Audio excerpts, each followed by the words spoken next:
That's how we uploaded it onto the YouTube, right? Yeah. Okay, cool. All right. Can you just remind me what day that was?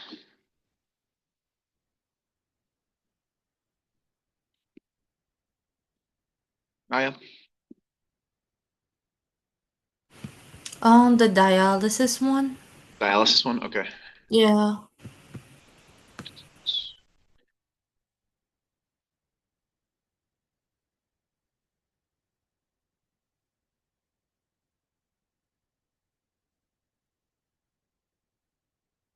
Let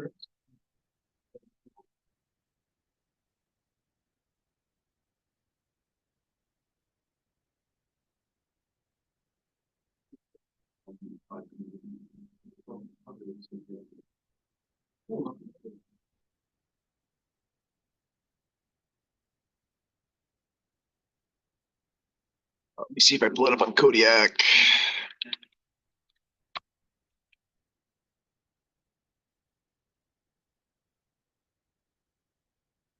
You support cannabis research, share insight.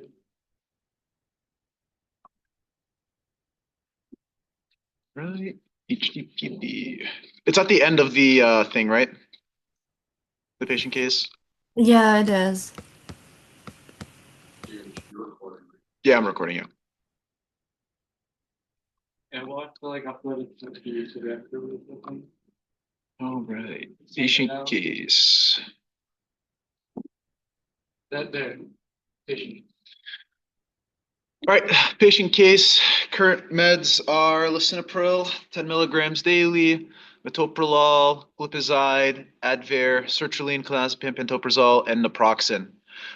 So in a patient with CKD, what's like the number one thing here that we should be looking at?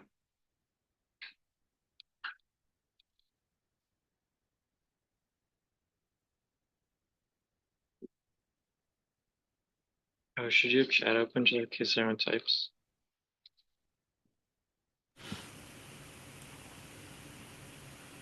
They shouldn't be on NSAIDs. Yep, good. Yep. So NSAIDs. Hey, you sharing your screen? I have a quick question. Why is the case? Yep. Why is the case, please? Where is it? Yes, which Uh, lecture? Case is on the hemodialysis lecture. It's the second to last slide. Okay. Yep. All right. So exactly. So like I said, we don't want him on an NSAID because that can increase the risk of developing a acute kidney injury and worsening his CKD. What else are we thinking about here?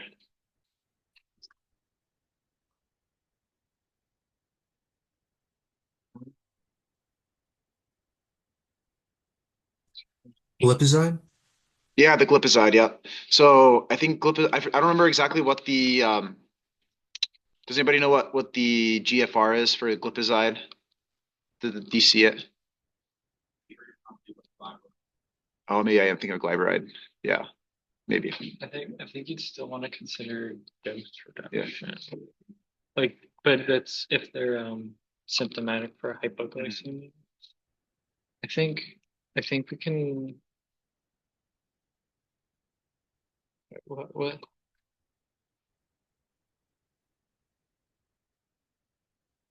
So what kind of medication? So say their GFR was 30. What kind of medications do you think that they should be starting to help them?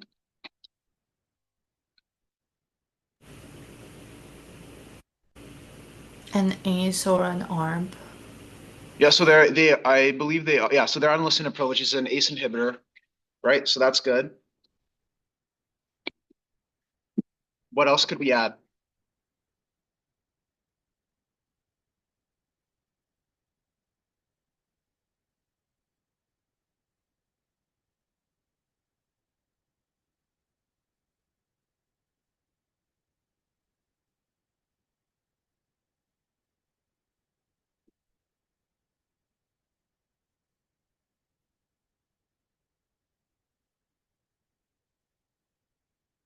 What else could we add in a patient with CKD?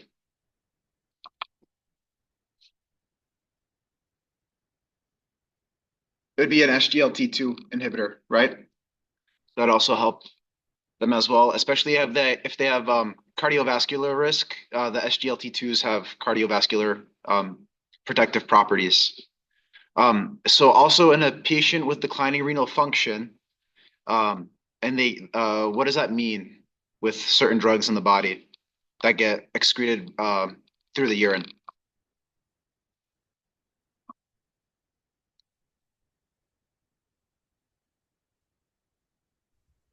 If you're not excreting it, it's gonna accumulate. Exactly, yeah. So it'll stay longer in the body, meaning that its effect is going to last longer, and it can potentially lead to toxicity.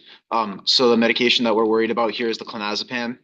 So that can accumulate in the body and can cause toxicity. And I believe that's all that she really talked about in this case at the end. So it was really just this big, the NSAID, and just having them switch to like acetaminophen instead of naproxen, and the clonazepam as well. What was the next case you want to look at, Aya? The drug dosing. When we looked at like lexicomp and stuff, I just didn't know where to go find the information and how to like go about changing the dose. Sure. So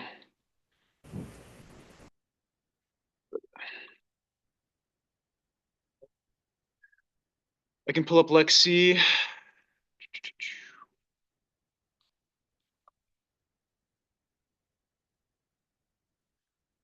So let's say we're talking about metformin, right? So metformin, I believe it's less than 45. It needs to be dose adjusted. So if we type in metformin here and we pull it up,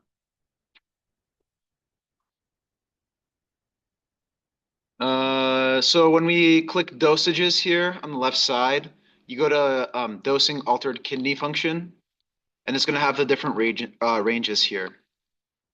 So here it says 30 to 45, right? It says initiation of therapy, generally not recommended. And then it talks about the titration. And then here it says EGFR of less than 30, use is contraindicated, which means that you would discontinue it. Does that make sense? Yeah, that makes sense. Okay. Thank you. So day Like, on the 12. exam, if you could give us like a screenshot of Yeah. So like on an exam, if I think there's only a couple of drugs that we should really know that like should be. So I think metformin is a big one because we talked about it a lot. And maybe phenytoin as well. But I think other than that, like I think she said that she would give us like the package insert for the drug if she was asking us to make like any recommendations.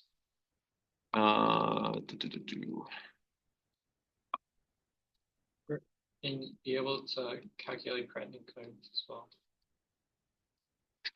So are you talking about these cases right here, Aya? I don't think you're sharing. Oh. This one. All right. You're recording, but you're not. Screen that should. Sure. Okay. Sorry. Yeah, Cool. Is it these cases that you're looking at? Yeah. All right. So, HY is a 78-year-old male, presents to clinic for peripheral neuropathy. He weighs 60 kilograms, 70 inches tall. His most recent serum creatinine was 2.4. What dose would you recommend to the patient? So first you have to calculate his creatinine clearance in order to make the renal dose adjustment. Let me know once you pull that up.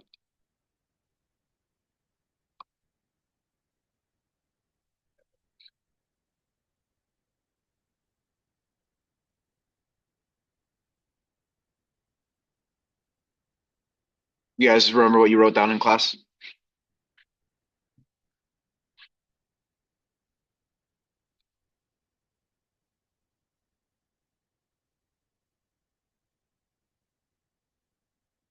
So I believe this patient's creatinine clearance was 22. I have So 24.5. I don't know. yeah, I might be wrong. Yeah, that's fine. Somewhere around there. I think, I have 21. yeah, 21, that's fine. So 21 to 24. You can use actual weight because that's what the most recent uh was it what? It was So if we go here, can you see Lexi right now, Aya? Yeah. Okay, so if you go to gabapentin, right here, so the same thing. You go to dosages, altered kidney function. So right here, so 15 to 29 is a 75% reduction.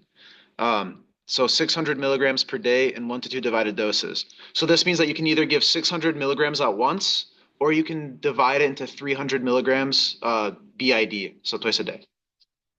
So I think like this, she would give us this table here, like on an exam, and she would say, what is the appropriate dose for this patient? yeah. Or she could give you I know the later example she could give you usual patient dose and then give you chart of reduced by like 50% or something based on their creatinine clearance. So Does that make sense? Yeah, thank you. All right, cool. What other questions you guys have?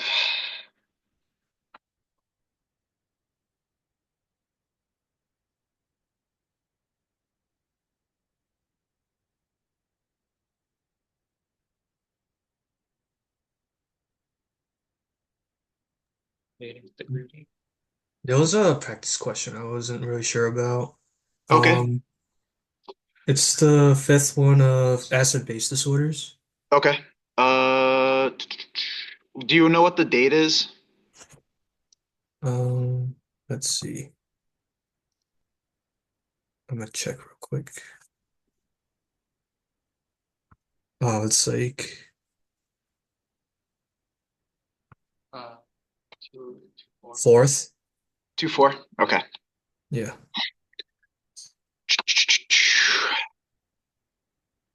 But we have a thing in the show.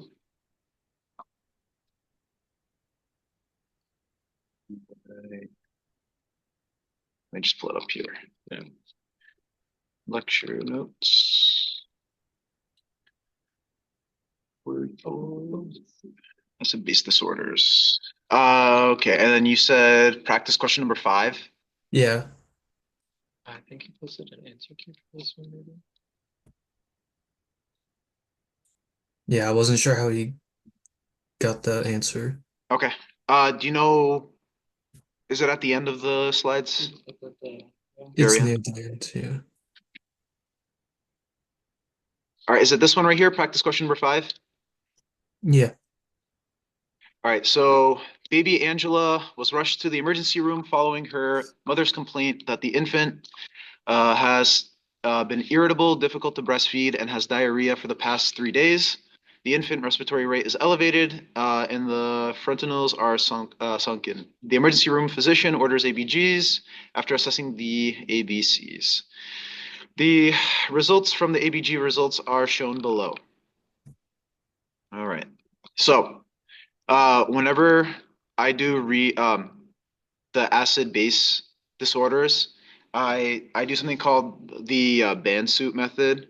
So let me just get the pen here. So every time I set it up like this. So I draw 3 lines like this. So first thing that you always look at is pH. Next thing is going to be carbon dioxide, and the next is going to be the bicarb.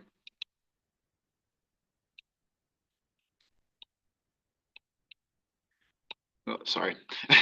Okay.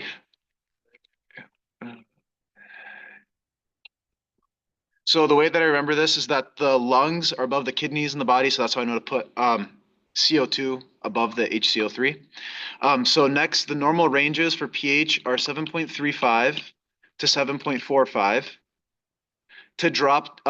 To get the carbon dioxide levels, all you have to do is drop the 3.5 and the 4.5 down. And then for the bicarb, you just have to remember that it's 22 to 26. All right, so in this case, the patient's pH is 7.39. So that's back to normal. Their CO2 is 27. And their HCO3 is 19. All right, so on this Bansuit method, you put ABA down the left-hand side, and then BAB on the other side. What this is showing is that anything on this side, so if you have a pH of less than 7.35, that's going to be acidic. Same thing if you have less than 35, it's going to be basic. And if you have HCO3 of 22 or less than 22, it's going to be acidic. And then same thing on this side. So it just corresponds with what you're seeing. So first thing is you see that 7.39 is back here, but 7.39 is closer to the acidic. So that means that you're starting in an acidic environment.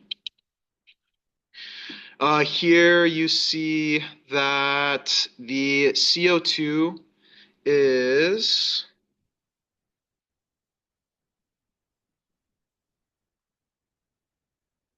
CO2 is 27. So that's going to be towards the basic side, okay? So you have acidic pH and then a basic CO2. What you see from the HCO3, the bicarb, this is 19. So this is pointing towards an acidic side. So since you started from an acidic side, you have to see which value matches that. So since the bicarb is pointing towards the acidic side, that means that whatever we're dealing with started in the kidneys, which is metabolic. So we're going to have metabolic acidosis. Metabolic. Sorry, what was the reason? Because the metabolic value matches up with the acidic value. That makes sense? Oh, yeah. All right. So we know that it's metabolic acidosis now. The next thing that we have to think about is it compensated, fully compensated or partially compensated? So since the pH is back within a normal range, that means that it's fully compensated. So our final answer would be fully compensated.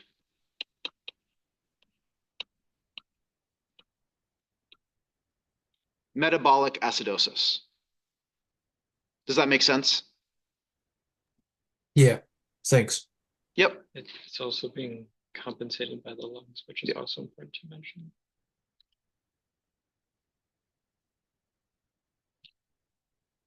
Any questions on this? Does anybody want to do another case of this?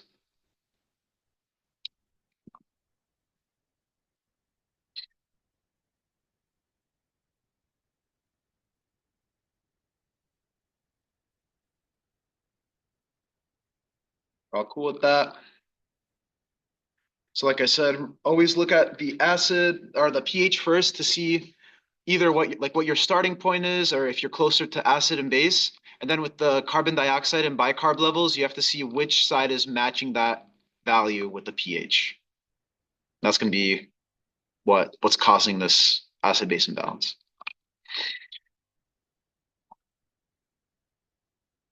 All right. What other questions do you guys have, or what other kind of practice problems?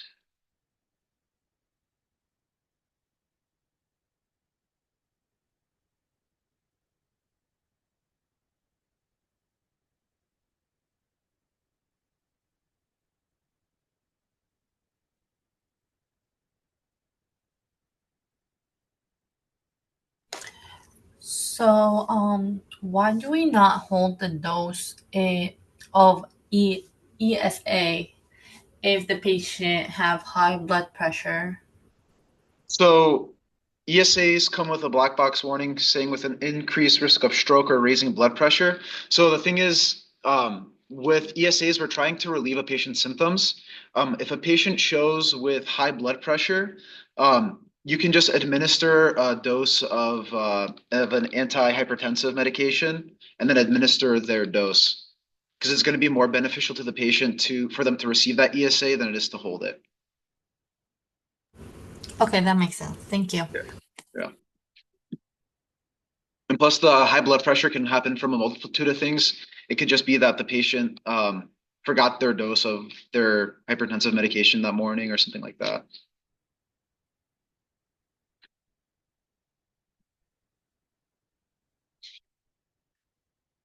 I think the only time you hold a dose of an ESA is if their value gets above 11, the hemoglobin comes back above 11.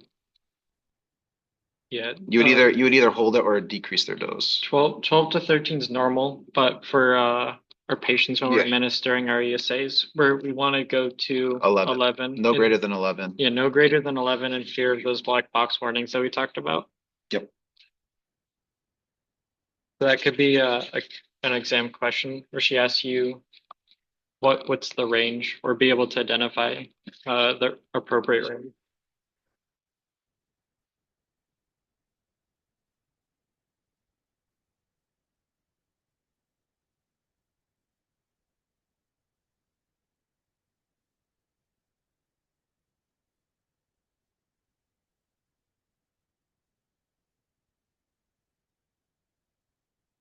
Those eyes. Oh, okay. What other questions you guys got? Have any questions about Dr. Park's material? Dr. Goni? Sons. Sun? I think Dr. Sun also said to focus on, for his stuff, the more or less like the first line treatment. Yeah. So when we went back to the hypernatremia, kalemia, all that stuff. Yeah, no, the first line treatments he Yeah, said. we'll be able to identify if the patient's in what disease state, and then also being able to know the first line treatments, is what I believe he said during the review. Same thing with the acid-base disorders as well. So being able to identify and then knowing what the subsequent treatment would be.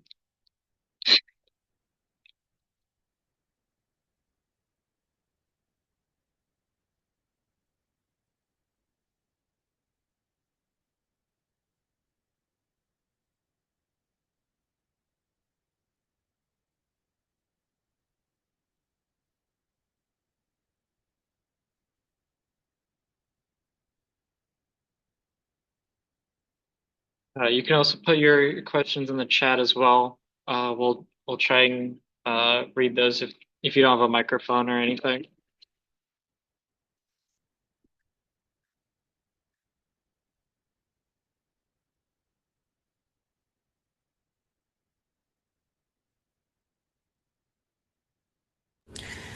So how do we know what goal to set, like for the LDL for a patient?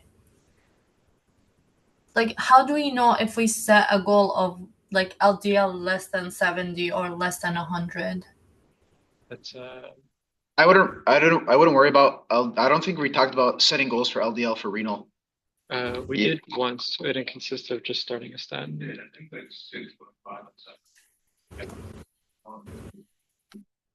What? I don't even remember that. What lecture is that? It's in the first Ostro one, I think. I can try to pull it up here. Yeah, I don't even remember that.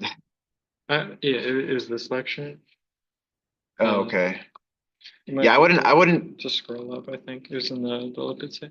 Well, I think for that lecture, I would you just basically more start them on a statin. Yeah, I would more focus on like the blood pressure goals and diabetes. And diabetes more than anything because she didn't really harp on the statin a lot.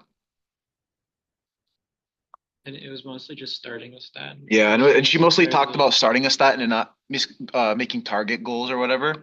She really only talked about the goals for hypertension. So the goals would be 120 over 80 in normal patients, and then with patients with symptomatic orthostatic hypotension or diabetes, then it would be 130 over 80.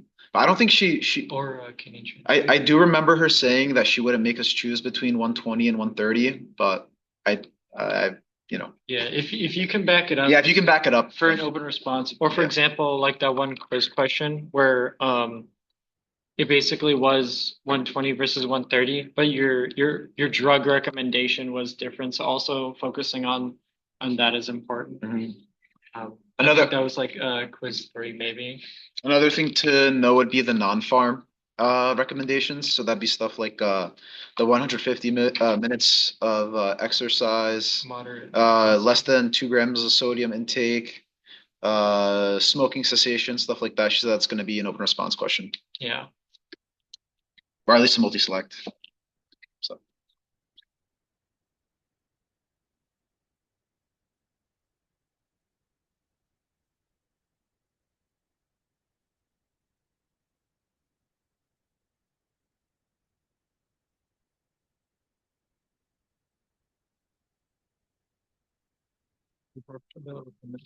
Max dose. Mhm. I think that's gotta be a question.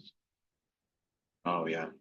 Just what was it? It was It was like 600 3 times it. yeah, it was above 2 grams. I know that. Like 2100 or 2400. It was some weird number. Question.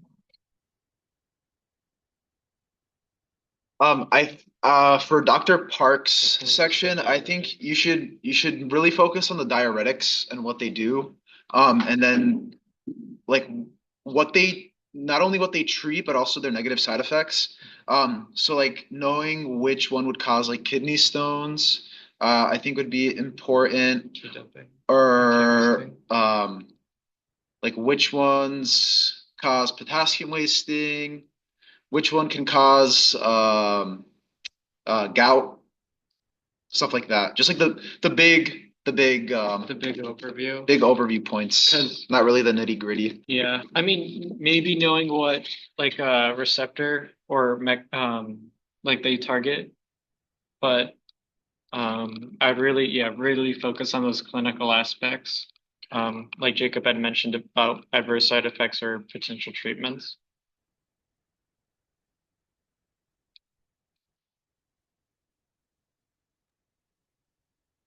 How about Dr. Gonim? Oh, Doctor Gonim, I would know all this. Though you don't have to know the names of the drugs for Dr. Gonim's section, just know the structures and know the pharmacophore so you can identify it. So like if you see a thiazide, if you see that Tetraazide.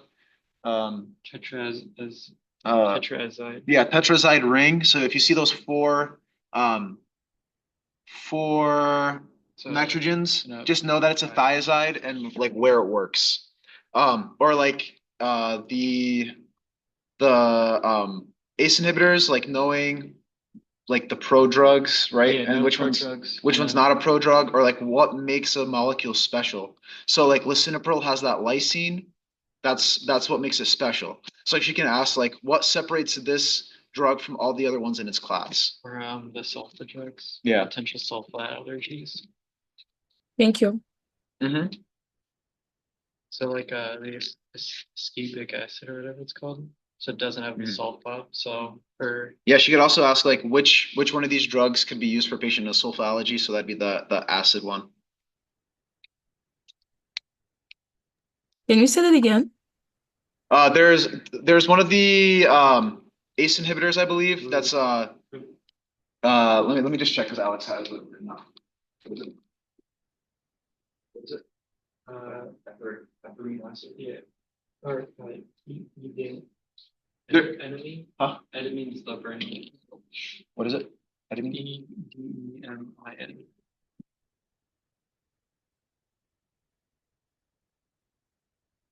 I'm just trying to find what the name of the drug is. Okay. Oh, you had it.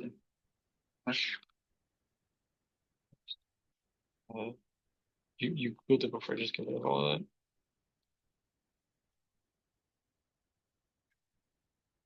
that. The ethacrynic acid. So that is an ACE inhibitor. That doesn't have the sulfa on it. So in patients who have a sulfa allergy, you would probably use that one instead. Oh, I got it. I got it. Yeah. Thank you so much.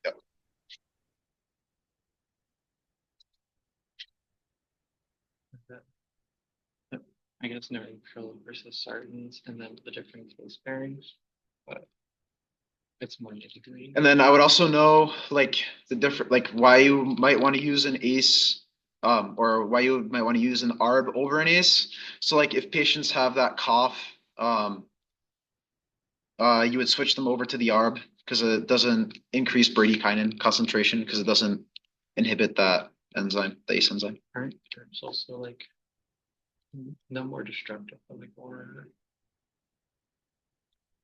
I don't know. She said in the slides it was like they're more harder or something. So you get a higher risk of hypotension. But generally that's why you start them on uphill first. And Lisa, I don't think anybody has like a list. I mean, I at least I don't have a list written down of these things. It just go through the quizzes and think of like how they can build upon those questions. So I think it was Dr. Doyle Campbell who was like, go through the quizzes and see what other ways I could ask this question. Because like one question could all you have to do is change one word and it's a completely different question. Or like think about what would make this answer true. Stuff like that. Or potentially think why all the other answers are wrong is also a thing I like to do.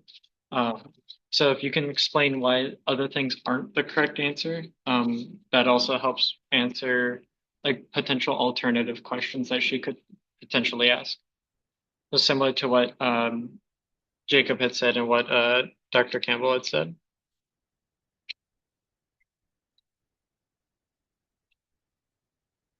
Pathetic. I mean, they're on the board. Ethylcrinic acid is a loop diuretic as well. Yeah, that's what I said. Yeah. Yeah, the ethylcrinic acid is a loop diuretic. My bad, sorry. I think I said ACE inhibitor on accident. What other questions you guys have?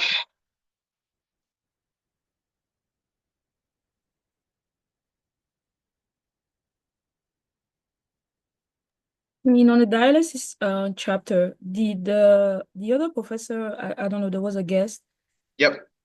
Did she kind of specify like what should we focus on, or should we just focus on everything?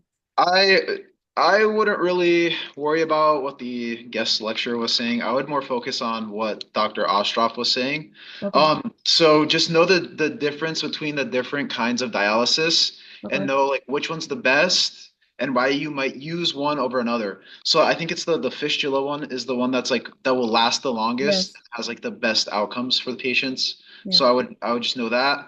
And then the I forgot what the name is. The one that goes like right into the heart, the one in the chest. That one, like you can use it right away. Like that's some like know what separates each uh version of dialysis over another. And then I would also know the pros and the cons of everyone. So like Mhm. hemodialysis, like you have to go to a facility what like 3 times a week, but if you do the peritoneal dialysis, you can do it at home, but you have to like do it every day for a certain amount of time. Yeah. Think of the emotional highs and lows as well. So that was another thing that they talked about. So if you have to go to a clinic, um, you're basically getting like really high like toxic levels. Basically patient feels sluggish like a day, and then when they come back out, they they get super low and be really happy. But when they're at home, Mm-hmm. uh, on the dialysis machines, it's like this sort of like this middle ground, like all the time. So patients sometimes say that they feel better that way, fits their lifestyles as well. So that's also a consideration that she can explain. So like open answer would be like compare and contrast. So that'd be a talking point. Yeah. Thank you.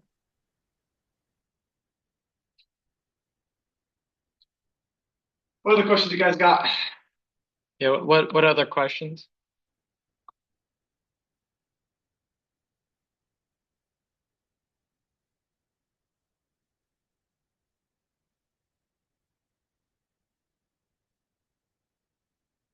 How do we feel about the anemia section? I know that one was pretty much online for us. So if you have any questions, feel free to ask about that or mineral bone disease. Mm-hmm. think that one we were partially in person for. Um, but obviously I think we were in Emerson, so if you have any questions about that as well.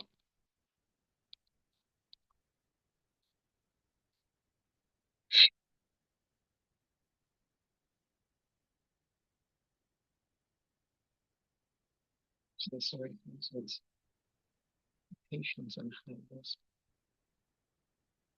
Adverse effects depend on the IV. Yeah, so if they're on the PO, then they have like very bad effects in the usage of IV. That makes sense. So like when it comes to anemia lecture, I would look at the supplementation of iron and why you might choose PO over IV or vice versa. So like know what those qualifications for. So like for IV iron, just know that if a person's TSAT drops to below 12%, or if their hemoglobin is less than 7, they need the IV Hello? iron. Is my mic working? Yep. Oh, yeah. What's up, Akib?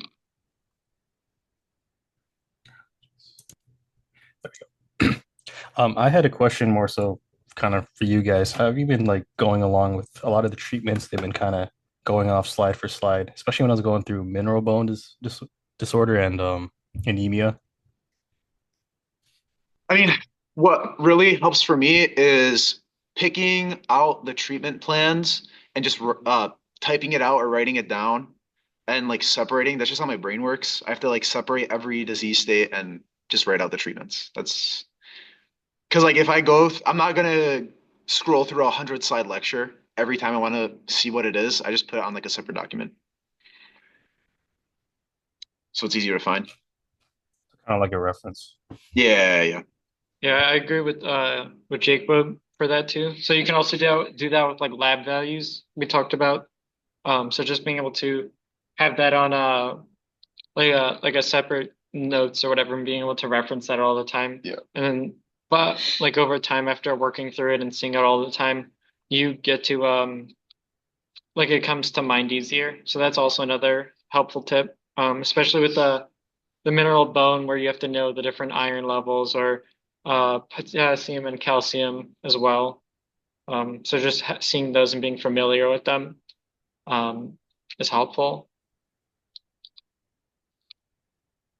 Or like putting things in categories. So like the IV versus PO, I like to write out the names for the IV and being able to recognize that those ones are IV. So any other ones I don't recognize would be PO.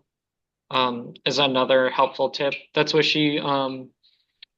another professor, I'm forgetting her name at the moment, was talking to us about. Uh, maybe it was Dr. Campbell with you remember the high ends and you remember the low ends. So anything you don't remember or don't recognize is somewhere in between. So I think that was with The high intensity statins. yeah, with the different high intensity statins. Not for this exam, but that's another tip that you can utilize for studying is remembering the high ends and low ends. And that could be helpful.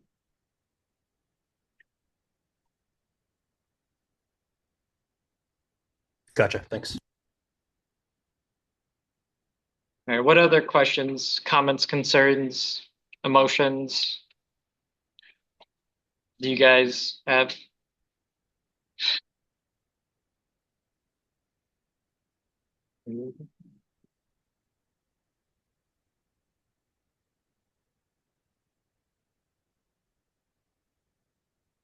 I'd expect more like case-based questions for this exam. Not an obscene amount, but who was it? Dr. Ostroff did say that she's like, I do love to ask you case questions. So Yeah, go over and know how to go through a case yeah, for the CKD yeah, for sure. for any of them, or yeah, especially for CKD. So being able to go through, pick out the important parts and read what she's asking. I'd really make sure to read what the question's asking you because she can give you um like um like acid lab values, but she's asking how do you treat the patient's like metformin or something like that, or like what would you do to like um like different like lab values and stuff. So just be careful when for what question she's asking, because she can give you relevant and she can give you irrelevant information. So it's up to you to just pick it out. So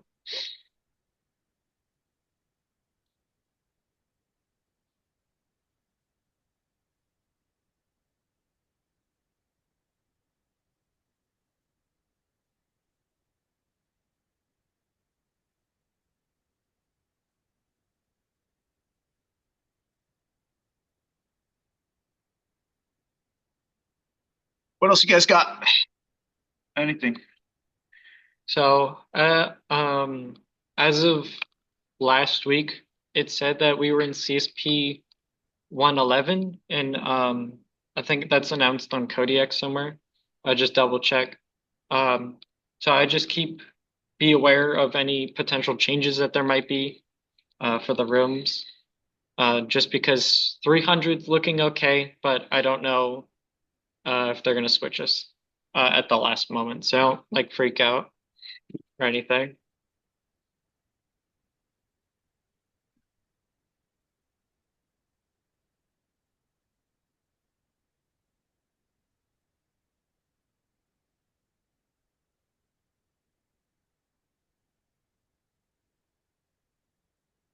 Obviously, what I just said only really applies to the in-person students. Um, so, but yeah, what other questions do you guys have? Any questions about the material? Any questions about how to study for the material? Any other cases you guys want to go through? I remember there's some for like our engagements, our quizzes, uh, like lecture material we can go over. Do we feel comfortable for CKD and diabetes patients and our recommendations and treatments? Are we familiar with like the KDIGO guidelines? She did say you should be able to sort of verbatimly be able to like reference them. So do we feel comfortable with those?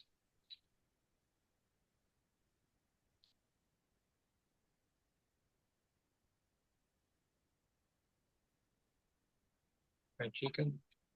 Like be able to reference verbatim.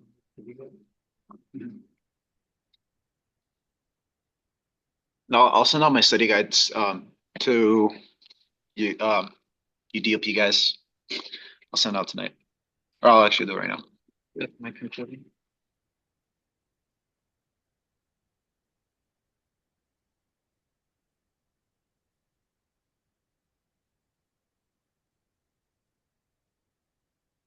Do you remember how many questions in the first 2 weeks is a lot? I don't remember. It should be the most of the Yeah, exam. I think most of the exam is going to be the second half. I wrote it down somewhere what the breakdown was. Yeah. So Let me check. I think Parks and Goneem's questions were like around the combined total of 30% ish, I think. We're gonna have to double check that, but expect basically at least 60% of the exam for new material is a good estimate. All right. So these were just rough estimates. So Dr. Park will have around 12-ish questions. Dr. Goni will be around 6 questions. Dr. Sun will have around 20 questions, and Dr. Ostroff will have around 35-ish, something like that. Yeah, so just kind of base how many questions will come from each professor depending on how long they taught for. And yeah, the electrolyte stuff will be on the exam. yeah. So we talked to Dr. Sun about it. He said be comfortable identifying the electrolyte imbalance and knowing what the treatment is. Yeah, so like the disease state with first line treatment. So, patient has hyperkalemia, like what should you do? I think Uh, one of what was the organization that sent it out? Rokai, maybe? There's a student organization for pharmacy. It might have been Rokai, but I forget at the top of my head. But they sent out like a month ago or a few weeks ago a good chart or table via email about all the different electrolyte imbalances and treatments. So I recommend taking a look at that. I think they did a very good job. Rokai is correct, yeah. Yeah. So Rokai sent that out a few weeks ago before our first exam. So just take a look at that if you want some easy like electrolyte based things.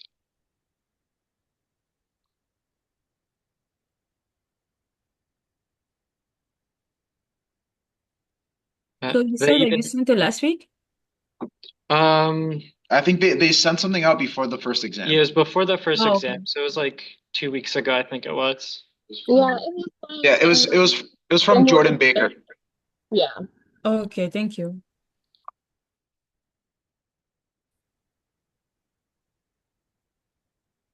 They even have the ranking for the treatments as well in their thing as well. So that's what I find also helpful because sometimes he says it in class, but it's written differently on the slides. But they took their time to rank them. So highly recommend um to look at that. Good questions. What other questions do we have?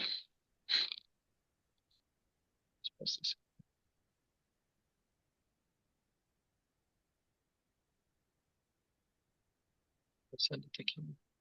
I'll do it.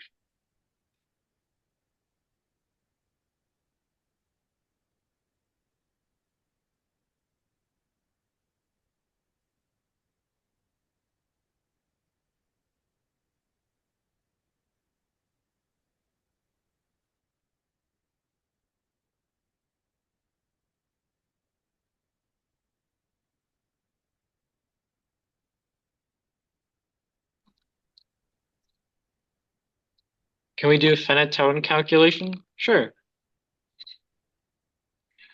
All right. Lisa, do you remember which day that was from? Then the last. It was a drug dosing. Drug dosing one. Okay. Let me just find the example problem. You control it for phenytoin.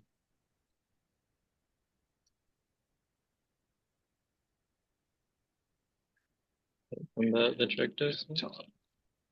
Yeah, so this was one of the equations that she said to memorize. So this and corrected calcium should be equations that we should know. All right, so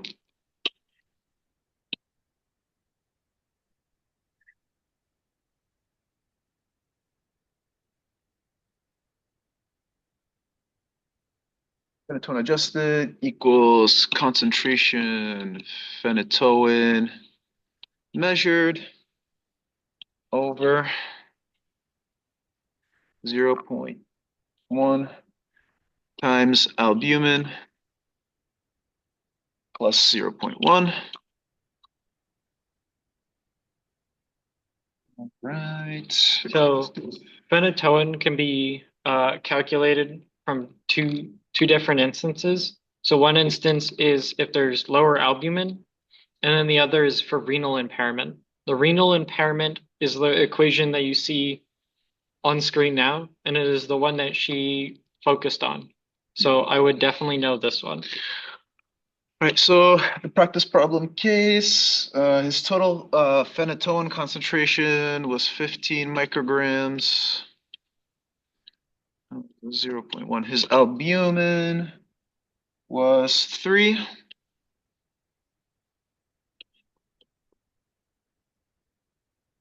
So then you do 15 divided by 0.4. And then that would equal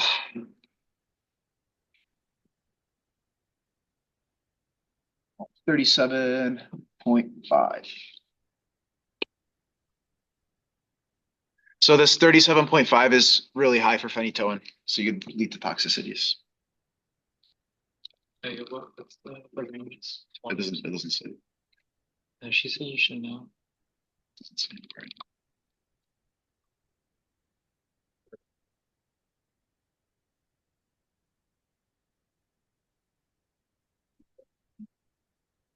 I think we put thing in the chat. Check.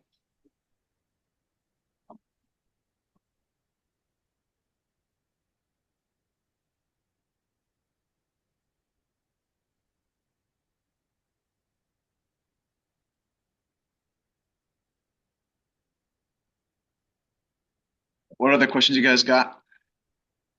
Anything else you want to review?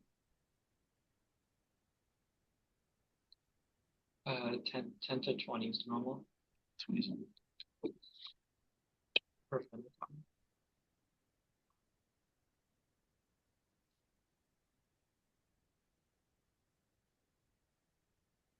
Yeah, so 10 to 20 for phenytoin. So basically, how I remember, if it's above 20, we're in toxicity, and then obviously below that. Usually for renal impairment, they're not going to be like below 10. So just focusing on toxicity, um, is generally another easy way to remember it. So instead of having to remember two values, I just remember the one. So yeah.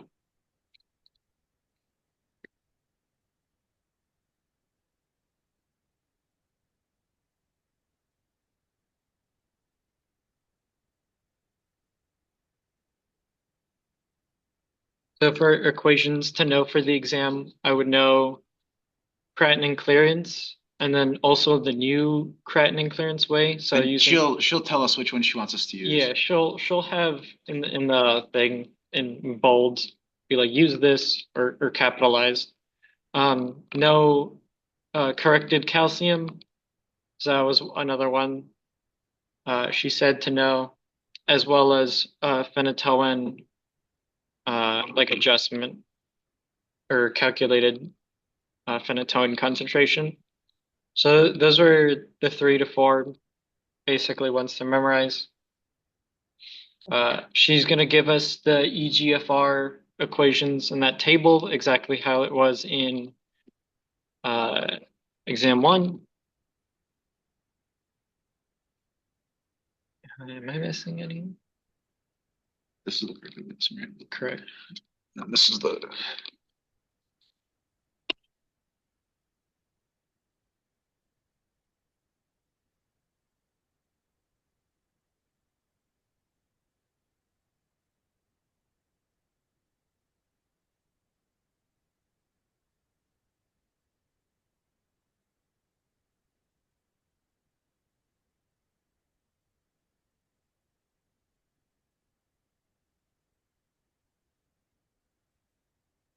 What's the normal albumin? Normal albumin? 40. Yeah, but the patient isn't it 40 minus patient's albumin. is it 40 minus? I thought it's just albumin minus.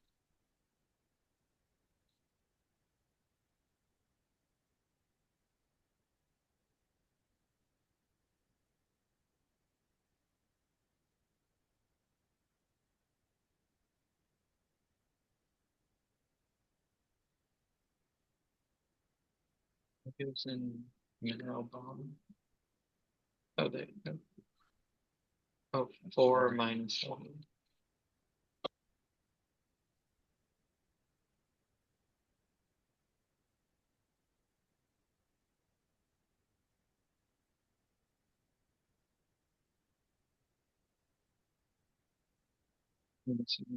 Wait, no.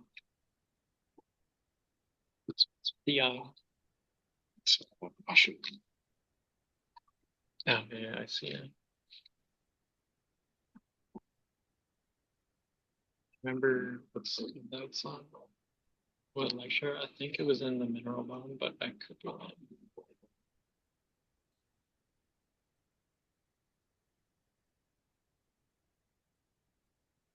What are forcing or asking? Yeah, I see. No, I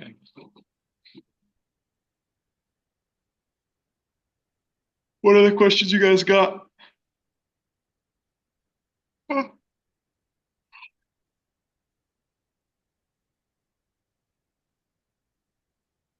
yeah, now's the time to ask. Um, if you have questions.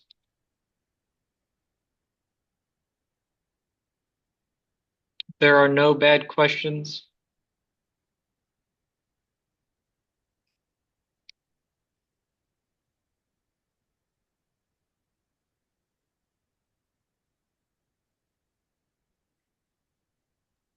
I remembered from Dr. Sun, he went over a question before on a quiz. And the answer was like saline resistant.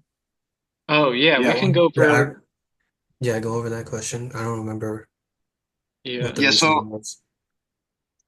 so for saline resistant, that means that they are being treated with normal saline, so that's 0.9%, I think. Normal saline. So the way that you can tell that it's resistant to normal saline is if the patient has edema. Um, Okay.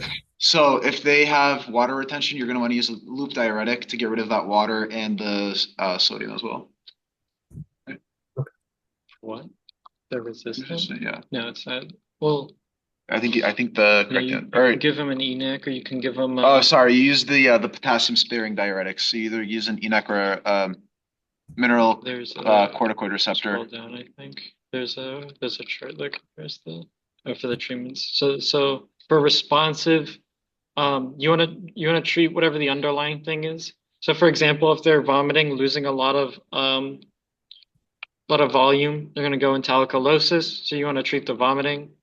You can also use a diuretic, as Jacob said earlier, um, or discontinue the use of a diuretic, um, or you can give them the acetazolamide, remove some of that bicarb. This is for responsive, just to make sure that we're all on that page. And in the most severe cases, you can give HCl. In the most For alkalosis. Yeah, for alkalosis in the most severe. But for resistant, we wanna treat those. It's so resistant is caused because of excess aldosterone. So we want to give a mineralocorticoid blocker. So for example, that'd be spironolactone. Uh, is one, or we can give them an ENAC, so amyloidoide or triamterene, to get rid of some of that sodium. But I believe on the quiz or on the exam, I think it was on the exam actually, um, the answer was spironolactone. So being able to recognize that um, for resistant would be the way to go. Good question. Or do we have any? Are we still Um, confused? I think with that one also, it was on one of the quizzes and it talked about, um, let's see, let me pull it up here. Female coming into the ED and she had sudden pain and swelling of the left wrist. Yep. And she was the one who had the stem cell transplant. So basically, you're saying because of the high dose prednisone, that's what kind of led to the swelling. You're going to use that medication to. So I think what happened was that they initially started with the sodium chloride, but Mhm. since it's resistant, it stays in the body, causing that edema. Because as you add this sodium chloride, you're introducing sodium and fluids as well, and Mhm. she's retaining that. Okay, got you. Thank you. Yep. Yeah. So So you want to use that aldosterone to get rid of, since it's case sparing, you're going to get rid of more sodium, and you're also getting rid of fluids as well. Okay, cool. Thank you. good questions. I saw in the chat. that there is for we're gonna go through the main points of mineral bone disease, but are we all good with resistant sodium chloride resistant metabolic alkalosis before we move on?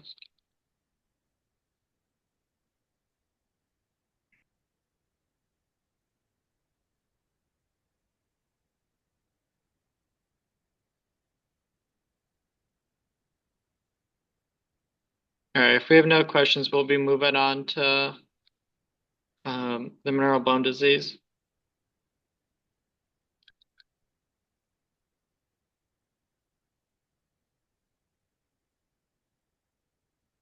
So main points, so an easy way to like go over main points. Like if I'm like looking at a lecture and be like, oh, I don't know what I should focus on. Often objectives are really helpful. So if you can read through and be able to like answer them, or another is a good way. Sometimes professors have summary slides at the end, so I don't remember if she did for this one, um, or not. Yeah, overview. So being able to like look at these summary slides are really helpful.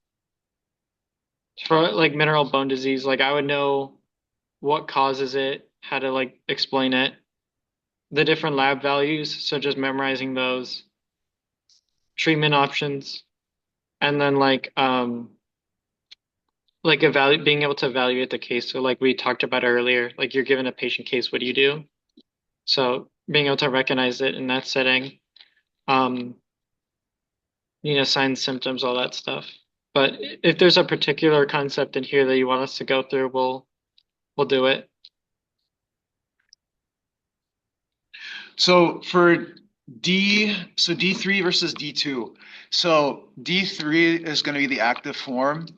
So that's calcitriol. D2 needs to be activated. So D2 is given in early stages of CKD. I believe it's from stage 1 and 2, I believe. So this is going to be just for supplementation of the vitamin D level, or sorry, the vitamin D2, the one that has to be activated. That one is just for supplementation. Once you get to stages 3 through 5 of CKD, that's when you have to use vitamin D3. So that's the calcitriol. So that one's already active. So that one doesn't have to be activated in the kidneys, which makes sense because once you're at that point of the CKD, your kidneys aren't going to be able to activate enough vitamin D for it to be effective. And you also use the calcitriol, the active vitamin D3, to treat secondary hypoparathyroidism. So that's when you have an excess of PTH. So in a patient where you have that secondary hyperthyroidism, you would administer D3 to help with that.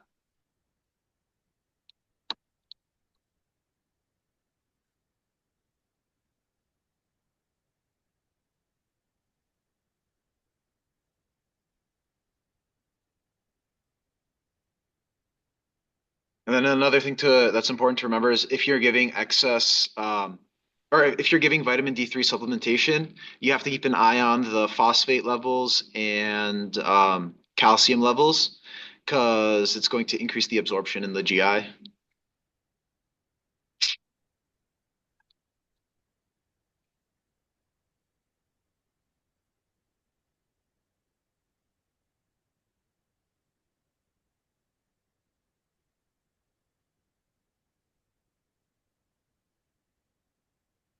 You give them the active form if their kidneys are failing.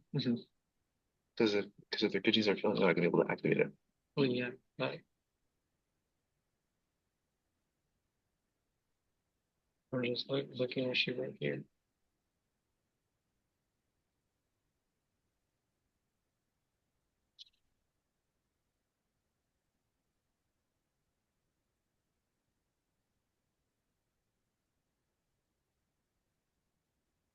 Yeah, here's the a slide that Jacob was talking about. So, oh wait, no, never mind. Or this is just for calcifitrol, but we can see as it gets worse. Um, You have to memorize the dose treatments or anything, but sometimes it's helpful to compare that. But yeah, I definitely know slide 61. We've referenced this before in patient cases. So being able to differentiate between the two when you're also given a lab value. So patient's vitamin D3 was, less than 30 or versus more than 30. What do you do? So that's another helpful one to look at. And being able to identify um, if patient has high or low vitamin D is also another helpful spot as well.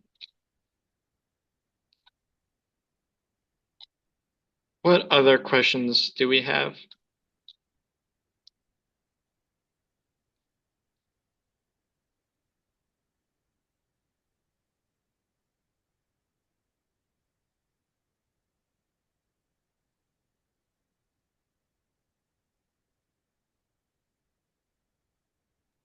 I'm good, guys. Thank you so much. All right. Absolutely. Thank you, Stacy. Thank you for coming. Thank you.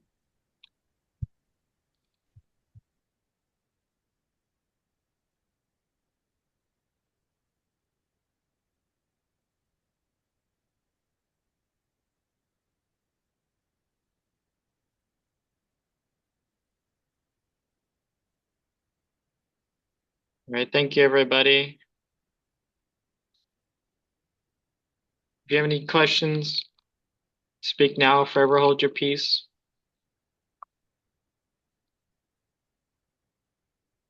You can always try and text us or email us, but we're busy. We're not going to drop everything, but now's the time to ask. If you have any last minute dying questions. Do we have any Kahoots? I think Karen made one. She might have sent that an email like a week ago, I believe. She did a Kahoot with some quiz-esque questions. So there's some like multiple choice questions I think she put in those. Um, so yeah, check your emails. I believe, yeah, Karen did send that out. I also recommend looking at book questions. Sometimes those are helpful. I think that's what some of the ones Karen was taking out. Some like textbook questions are usually pretty helpful to look at. So if you just wanted more material there, that's where it would be. What other questions do we have?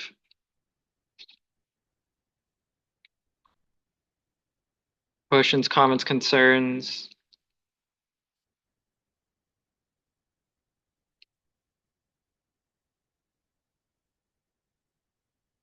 Any funny jokes or anything? Any Thanks. recommendations? I'm sorry, Thank you what was so. that? Of No, I just want to say thank you so much for your time. It was very helpful. course. And we're gonna upload this, and Cam will send out the link to the video once it uploads.